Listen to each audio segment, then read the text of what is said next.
ஓம் அகதீஷாய நமக. ஓம் அகதீஷாய நமக. ஓம் அகதீஷாய நமக. ஓம் அகதீஷாய நமக. ஓம் அகதீஷாய நமக. ஓம் அகதீஷாய நமக. ஓம் அகதீஷாய நமக. ஓம் அகதீஷாய நமக.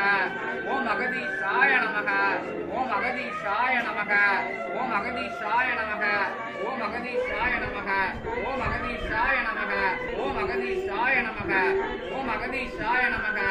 ஓம் அகதீஷாய நமக.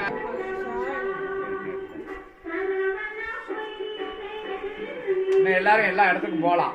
பீடத்துக்குள்ள மட்டும் யாரும் தப்பி தவறி போயிடக்கூடாது. அது சீடர்கள் மட்டும் போவாங்க, அனுமதி வாங்கின சீடர்கள்.